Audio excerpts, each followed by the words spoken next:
contohnya Gus Dur ala dua-dua. Baru dioperasi kepalanya, syarafnya. Di rumah sakit di kamar ada 5 orang.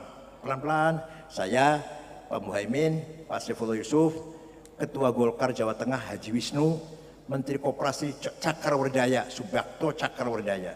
Kita pelan-pelan ngobrol. Gus Dur bangun, duduk. Mengko aku bakal jadi presiden. Kita orang ini kaget, nangis lah kita orang ini. Ini Gus Dur udah konslet ini. Konslet sudah gak waras sudah. Ternyata jadi presiden. Sing ngandani sapa iku? Sing ngandani sapa? Nurun mubashir yaqdhifullah ala qalbi man yasha. Nur dari Allah langsung diberikan kepada Gus Dur dan siapapun yang ia kehendaki. Suatu pagi jogging, jalan-jalan olahraga, mampir ke rumah saya setelah selesai. Minta minum air putih, minta roti tawar. Duduk, saya buka AC, ngorok. Gus Dur ngorok. 20 menit. Ada saksinya, ada santri saya. Begitu bangun, mengko sampean nek wis umur 56 jadi ketua umum PBNU. Betul, saya 2010 di Muktamar Makassar jadi ketua PBNU, umur saya 56 tahun. Yang ngandani sapa sing ngandani sapa sing ngandani? Ya, sing ngandani sapa? Sepak bola Spanyol, Prancis. Kita lihat, saya, Pak Muhaimin, Pak Saifullah Yusuf melihat di TV. Gus Dur kan betul melihat, betul ketinggal. Iki kok bakalnya Prancis menang 1-0. Bener. Seminar di Pustaka Nasional dengan tema judul Mengenang Jasa Jenderal Simatupang. Yang bicara 4 orang. 1, Romo Muji Sutrisno. 2, Yakub Utomo, Kompas. 3, mantan menteri Rudini, Pak Rudini mantan menteri agama. Menteri apa? Dalam negeri kok agama. Gus Dur datang terlambat, duduk di bawah dulu. Orang 3 sudah bicara di atas. Tidur, ngorok juga. Pas wayahe kula sing nangaken Gus panjenengan, saya tuntun ke atas. Orang omongannya orang 3 dikomentari kabeh. Yang benar didukung, yang enggak benar ya disalahkan. Jare sof. Kok kelihatannya tidur ngorok kok iso ngono lho. Itu namanya ilmu hid. Teng Madiun wonten mboten sing kados ngoten? Ora jawab ya. Jadi harus ada orang yang betul-betul ashabul hikam, sahibul hikam. Ora butuh duit, ora butuh jabatan, ora butuh pangkat, ora butuh dimuliakan, dijunjung-junjung, mboten butuh. Yang heran, orang kayak gini ini banyak di agama Buddha. Saya pernah ketemu Shenzhen di Taiwan, Buddha suci, perempuan, itu semua orang hormat. Dan dia, ya ada uang ngasih, ada orang ngasih uang diterima, tapi dikeluarkan lagi untuk sosial. Ada tamu ngasih uang, keluarkan lagi untuk, sampai bantu UNU, bantu Universitas NU Jakarta, habis 35 miliar. Saya bilang saya nggak mau tahu duitnya, nggak mau tahu duit. Tahunya jadi 7 gedung di Parung, Jakarta Selatan. Masya Allah, ini dibantu oleh nabinya Buddha suci. Di antara pengalut Buddha suci, konglomerat Aguan, orang sosialnya besar sekali itu. Jadi di antara orang yang punya hikmahnya malas non Muslim, bukan orang Islam tapi hatinya bersih. Hati orang itu hasud, dengki, sombong, benci, nggak ada. Mangkal karo wong, tahu, ingin balas dendam, nggak pernah. Walaupun orang itu bukan orang Islam, ada nurnya orang ini. Paham boten? Mudah-mudahan pesantren Darussalam Mekar Agung ala barokatillah. Mudah-mudahan diberikan kekuatan lahir batin, taufik zahiran wa batinan bagi para pembinanya, pengurusnya dan pimpinannya. Moga-moga pesantren Darussalam manfaat untuk masyarakat Islam se-Indonesia bahkan dunia internasional.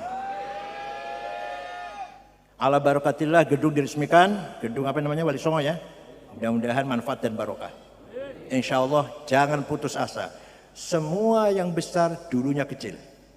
Santi Lirboyo waktu saya di sana tahun 68 di Lirboyo. Santrinya 2.500. Sekarang 40 berapa? 40 berapa? 46 ribu di Boyo Kediri santrinya. Waktu saya di sana tahun 68 2.500. Santri saya di Cirebon dulu waktu ayah saya 500. Sekarang 5.200. Walhasil jangan kecil hati, sekarang masih susah, sekarang masih merambat. Insya Allah sekian puluh tahun lagi akan menjadi pesantren yang besar. Asalkan kita tetap ikhlas lillahi ta'ala. Allah memberi guidance kepada Rasulullah. Huwallazi ba'atha fil ummiyina rasulan minhum yatlu alaihim ayatihi wa yuzakkihim wa yu'allimuhumul kitaba wal hikmah wa in kanu min qablu lafi dhalalin mubin. Masyarakat Arab ummiyin dan dhalalin mubin, buta huruf dan sesat. Cara membangunnya pertama kali yatlu alaihim ayati, dibacakan Al-Quran. Maka orang ceramah, orang khutbah, orang tabligh harus berdasarkan Al-Quran. Aja lelucon dari awal sampai akhir, golek guyu tok. Bukan ceramah agama itu, bukan mau'idhah hasanah. Apalagi ngancam-ngancam, nyaci maki kesana kemari, bukan mau'idhah hasanah. Mau'idhah sayyi'ah, bukan hasanah. Kalau mau'idhah hasanah harus yatlu alaikum ayatillah. Harus dibacakan kepada kita semua ayat-ayat Allah. Nah, ketika Nabi Muhammad membaca Al-Quran, orang Arab ada yang pro menerima, banyak yang kontra menolak. Tapi dua-duanya gumun, terheran-heran. Baik yang iman maupun yang kafir terheran-heran. Ini Muhammad bisa cerita Nabi Adam, Ibu Hawa di surga dilarang makan buah-buahan, kemudian makan buah yang dilarang itu, diusir dari surga. Kemudian Nabi Nuh banjir topan, tidak ada yang selamat kecuali yang bersama Nuh di perahu orang 80. Nabi Ibrahim dibakar Raja Namrud, selamat nggak apa-apa. Nabi Zakaria, Nabi Yahya, Nabi Isa hebat, bisa menyembuhkan orang buta, menyembuhkan orang lumpuh. Nabi Musa luar biasa, tongkatnya sakti. Dari mana Muhammad kondiku ngaji ora, sekolah mboten, merantau mboten, moco nggak iso.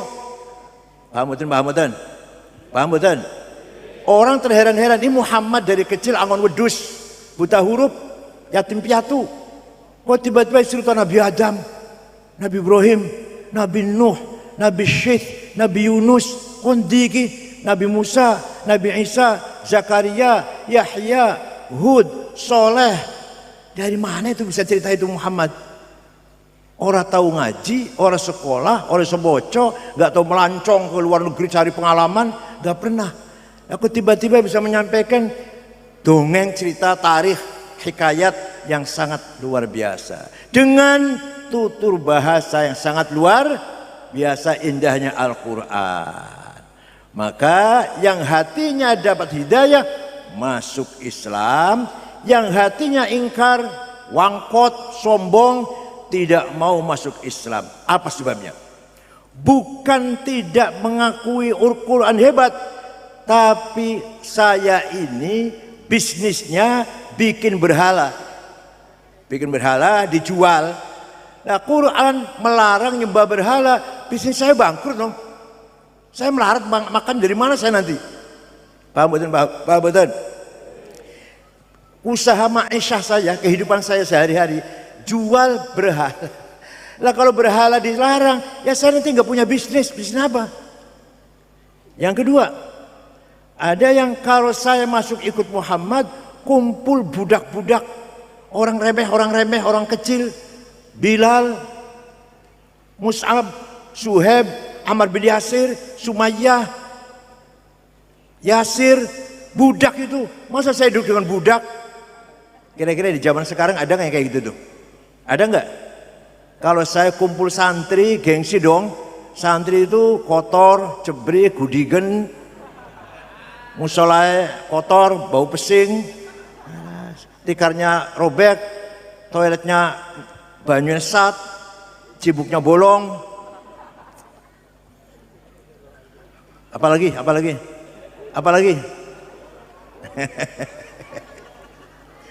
Rokoknya jarum coklat, lah, sandalnya lili, sarungnya cap gajah duduk. Masa saya kumpul dengan orang begitu? Ini kalau zaman sekarang gitu. Zaman dulu gitu. Kalau saya masuk Islam, duduk dengan Bilal, budak itu, Suhaib, Mus'ab, Yasir, Ammar, Sumayyah, gengsi dong. Berarti apa? Egois, berarti ananiah, sombong. Ada lagi yang nggak mau ikut Nabi Muhammad. Ajarannya Muhammad melarang minum arak, zina, bohong, nipu. Saya pekerjaannya tiap hari mendem. Ya kalau ikut Nabi Muhammad kan nggak mendem, orang kuat aku. Paham betul? Kalau saya ikut kiai sekarang, narkoba dilarang, haram. Nggak mau ikut kiai, nggak mau dilarang bernarkoba, dilarang minum arak, dilarang minum whisky. Nggak usah ikut kiai. Ada orang kayak gitu. Ada lagi tidak mau masuk Islam karena di dalam Quran diceritakan ada hari akhirat. Di sana ada keadilan. Yang benar surga tanpa dibela pengacara nggak apa-apa. Yang salah jahat neraka, dosa neraka, nipu neraka, bohong neraka, korupsi neraka, curang neraka. Paham betul? Nah, aku penggaris tiap hari ngono. Aku tiap hari penggaris ngono. Nipu, bohong. Ya kalau ikut Nabi Muhammad kan mendeni aku. Secara saya ikut Nabi Muhammad lah mengerikan, ikut maju neraka bakal aku yang menasabin nar. Usah. Jadi orang yang tidak ikut Nabi Muhammad masuk Islam karena takut dengan ancaman Quran, orang jahat pasti akan dibalas masuk neraka. Tapi yang dapat hidayah juga banyak. Antara lain Sayyidina Umar bin Khattab. Umar belum masuk Islam, Umar saja saya panggilnya, belum masuk Islam belum. Umar pergi dari kota, meninggalkan kota setengah bulan. Pulang ke kota Mekah, mendengar adiknya namanya Fatimah bin Amr bin Zaid bin Nufail masuk Islam. Adiknya Fatimah bin Khattab dengan suaminya tadi Amr bin Nufail. Umar marah, saya tempelengin adik saya ini, apa-apaan. Datang ke sana. Di depan pintunya rumah adiknya Fatimah dengan suaminya, Fatimah sedang baca Quran. Bismillahirrahmanirrahim. Taha ma anzalna 'alaikal Qur'ana litashqa illa tadhkiratan liman yakhsha tanzilan mimman khalaqal arda was samawatil 'ula ar-rahmanu 'alal 'arsy istawa. Taha, wahai Muhammad, ma anzalna 'alaikal Qur'ana litashqa, tidak sekali-kali aku turunkan Al-Quran kepadamu untuk membuat kamu cilaka.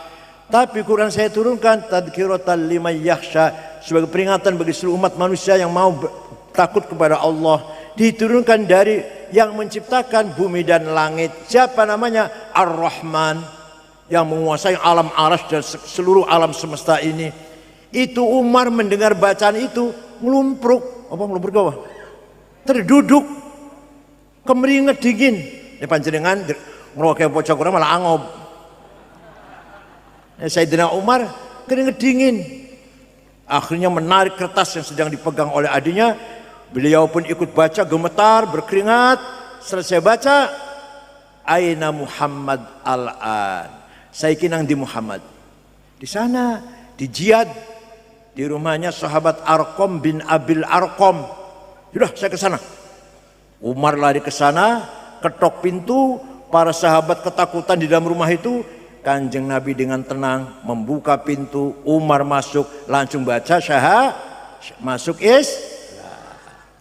Ini kata Nabi, salah satu doa saya yang mustajab, Allahumma qawwil Islam bi ahadi Umarin. Ya Allah, kuatkanlah Islam dengan salah satu Umar. Kalau enggak Umar bin Khattab, Amr bin Hisham, Abu Jahal.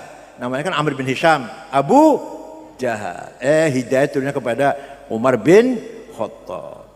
Setelah masuk Islam, Sayyidina Umar berkata, ya Rasulullah, saudara-saudara, teman-teman Islam ini, yang muslim ini, sahabat, sekarang ngaji Quran, sholat jangan di sini, jangan sembunyi, di Masjidil Haram ada saya.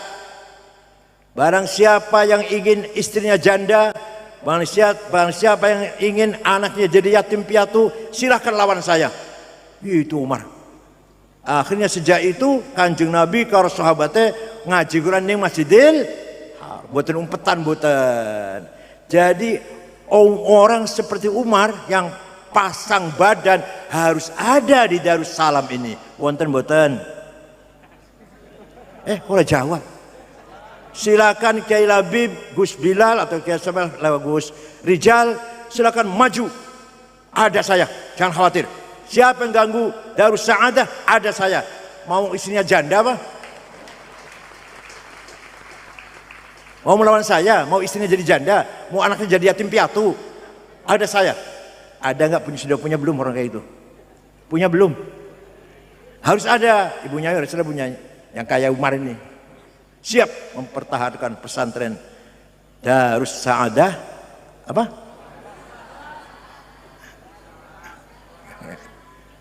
Mekar Agung.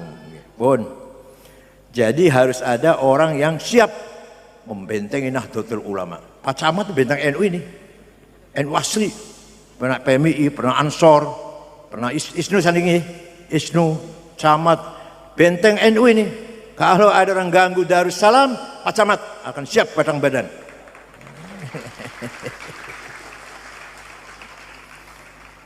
Nah, Quran ketika zaman Nabi Muhammad diturunkan oleh para sahabat karena buta huruf, kebanyakan buta huruf, dihafal. Sahabat apal kabeh Quran niku, apal kabeh. Lah ono sing iso nulis tidak sempurna.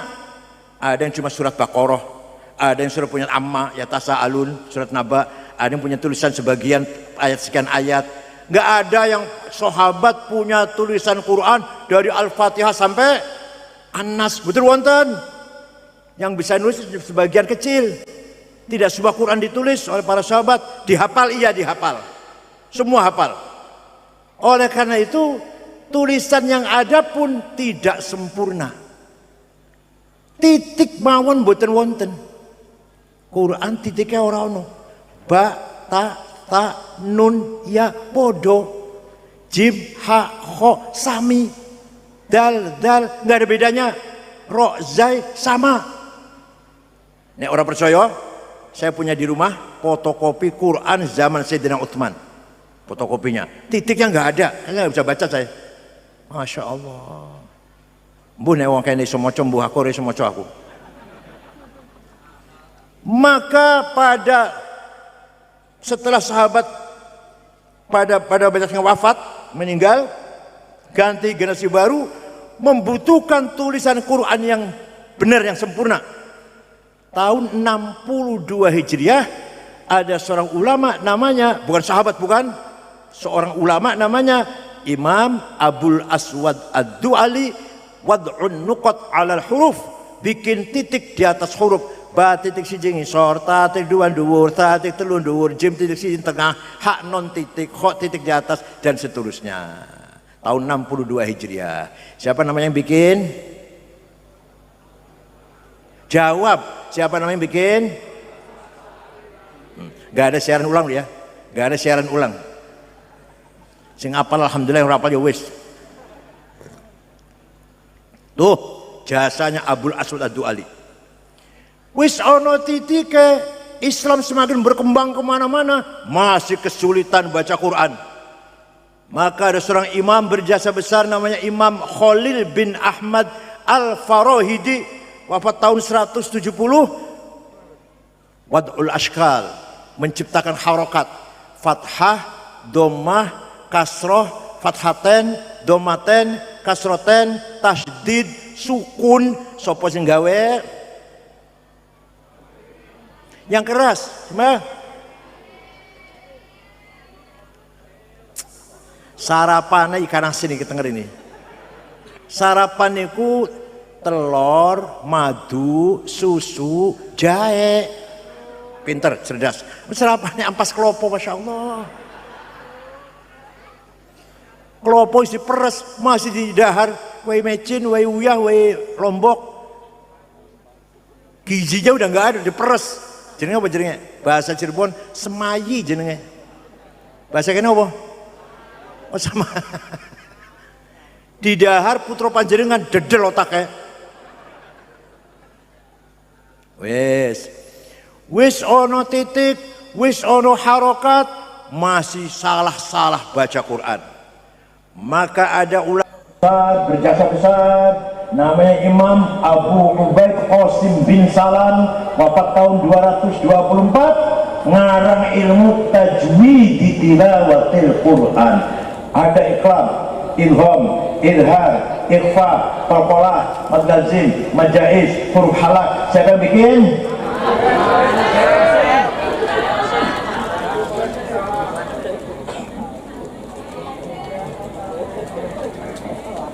Sempurna sekarang.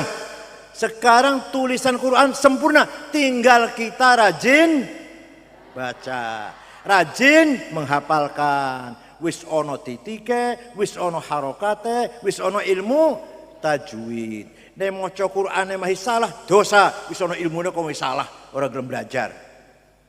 Kalau nate ada orang buta datang ke pesan saya, hafal Quran luar biasa. Namanya Budi siapa ya, lupa, Budi namanya.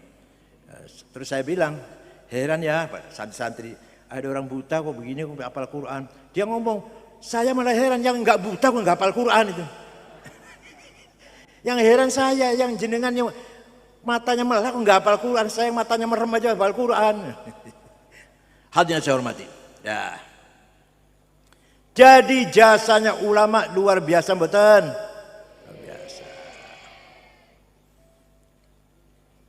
Ono maneh dongeng, sejarah bukan dongeng. Ada kiai tahun 1430 ngajarkan Quran di Rengas Dengklok, Kerawang, Jawa Barat Utara. Namanya Hasanuddin, dipanggil Syekh Kuro. Siapa namanya? Kuro Kori, pembaca Quran. Raja Siliwangi Pajajaran, Pangeran Pamanah Rasa marah ada agama Islam. Datang ke Rengas Dengklok, Kerawang, bawa golok dengan pasukannya. Sampai di sana ada santrinya Syekh Kuro lagi baca Quran. Suaranya enak, lagunya enak, didelok bocahe wedok kutilang, kuning tinggi langsing.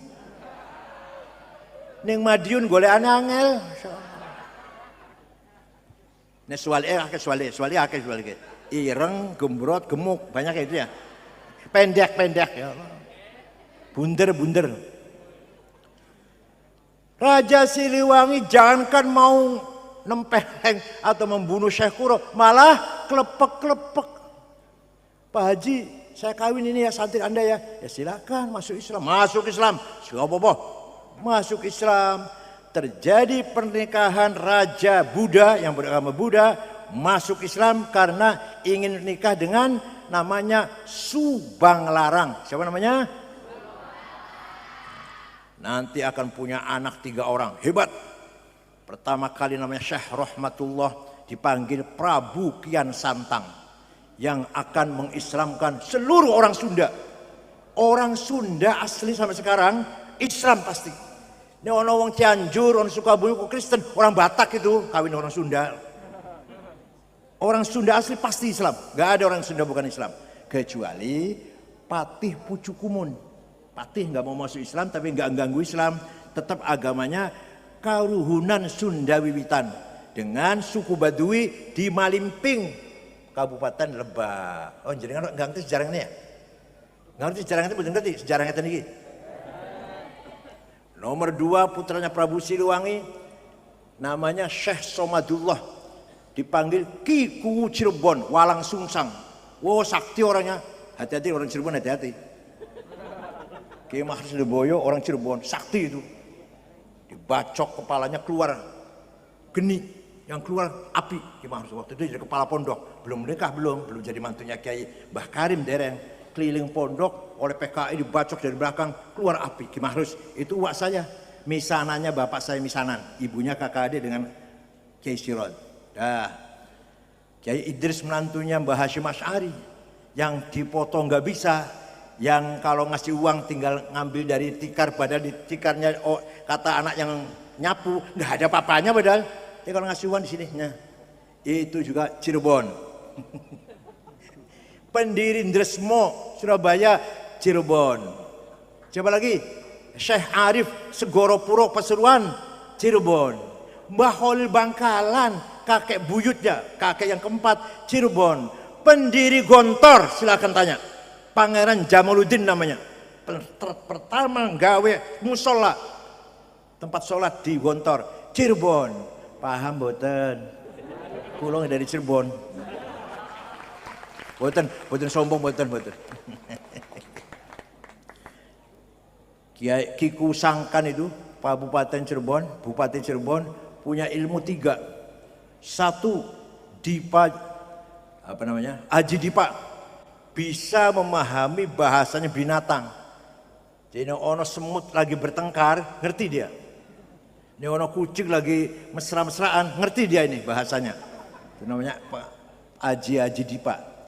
Nomor 2 Titi Murti, bisa di raksasa, bisa jadi besar, pernah bentang kaki kiri di Gunung Cermai, kaki kan di Gunung Jaran, di atas gunung mentang itu, ketika akan diserang oleh Belanda. Ya Allah, luar biasa. Terus yang terakhir namanya perempuan Rara Santang atau Syarifah Mudaim, dinikah oleh seorang Habib dari Pakistan namanya Sayyid Abdullah Azmat Khan, punya putra Sunan Gunung Jati Syekh Syarif Hidayatullah. Paham boten? Gara-gara Al-Qur dan dibaca oleh Kutilang. Coba kalau yang baca enggak Kutilang, enggak jadi masuk Islam itu.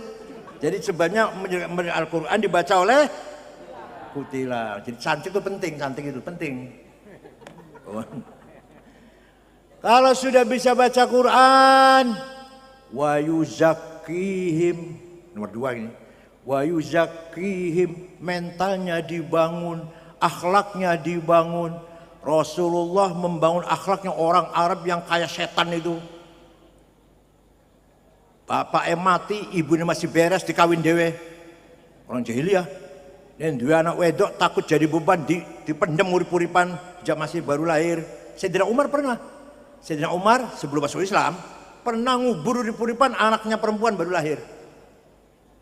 Masya Allah. Paling seneng gulet. Yang orang yang salah satunya mati, tonton, salah satu ada yang mati, tepuk tangan. Berarti sukses acara ini. Yang orang gelut terus orang yang mati udah. Itu jahiliyah Arab nih. Nek sing salah wong cilik disiksa, nek sing salah wong gede tenang-tenang saja. Itu sekarang masih ada kayak gitu? Saya tanya, ada enggak di Madiun kayak gitu? Enggak ada ya? Nek sing salah wong gede aman, nek sing salah wong cilik dihukum. Mau koten mboten negeri iki. Alhamdulillah, iki pacapat enggak ada ya? Itu namanya jahiliyah. Itu namanya jahiliyah namanya. Jahiliyah bukan hanya nyembah berhala, tapi curang, tidak adil, zalim, itu namanya jahiliyah semuanya. Paham nggih? Lah masyarakat yang seperti itu oleh Nabi Muhammad disulap menjadi memiliki al-akhlaqul karimah.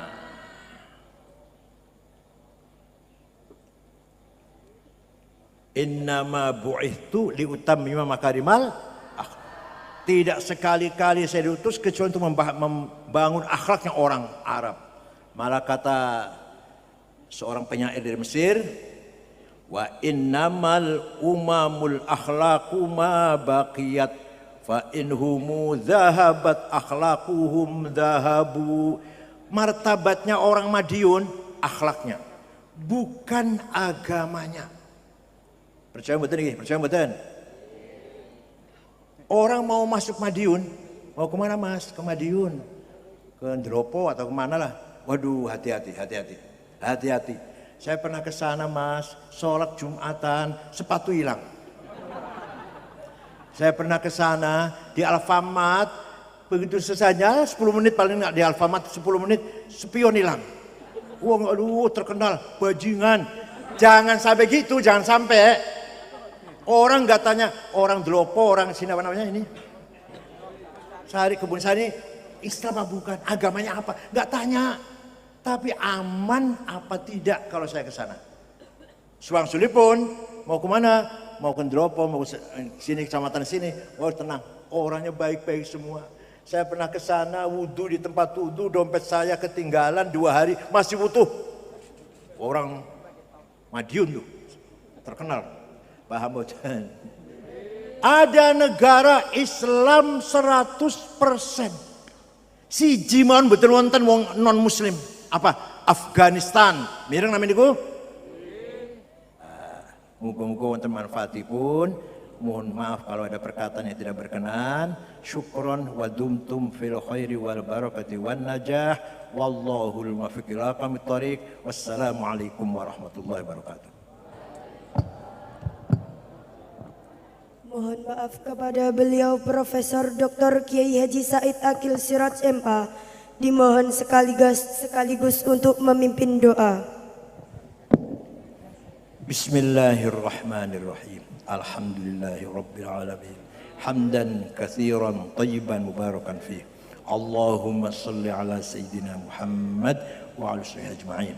Inna nas'aluka bi annaka antallahu la ilaha illa antal ahadus samad alladzi lam yalid wa lam yulad wa lam yakul lahu kufuwan ahad badi'us samawati wal ard an tuwaffiqana wa auladana bil a'malis salihah wa an tahfadhna wa auladana minal hani wal fitan wa ta'alna faraja wa makhraja. Inna nas'aluka bi maq'idil 'azzi min 'arsyik wa bi muntahar rahmatin min kitabik wa bismikal a'la wa majzikal asna wa syaraqi nuri wajhikal ajal fadlikal karim wajudikal amim wa bi kalimatika tammati la tajawuzuna bar wala fajir ya akramal akramin ya hasibu ya jalil antusahhila umurana wa taqdiya hajatina wa tuballigha maqasidana min maqasid dunya wal akhirah. Allahumma innahu laysa fis samawati dawarat ولا في الأرض غمرات ولا في الجبال مدرات ولا في البحار قطرات ولا في النفوس خطرات ولا في العيون لحظات ولا في الأشجار ورقات ولا في الأجسام حركات إلا وهي بك عارفات ولك مشاهدات وعلى بك متحيرات فبالقدرة التي سخرت بها أهل الأرض والسماوات سخر لمعهد دار السلام قلوب المخلوقات سخر هذا المعهد قلوب المخلوقات سخر لها قلوب المخلوقات وعطف قلوب العالمين بيسر علينا قبولا بسلمات رب يسر ولا تعسر بالخير وليتلطف ولا شر بالعذاب. إنا نشكر ضعف قوتنا وقلة حيلتنا وهواننا على الناس يا أرحم الراحمين أنت ربنا ورب المستضعفين ربنا آتنا في الدنيا حسنة وقنا عذاب النار صلى الله على سيدنا محمد نبي الأمي والحمد لله.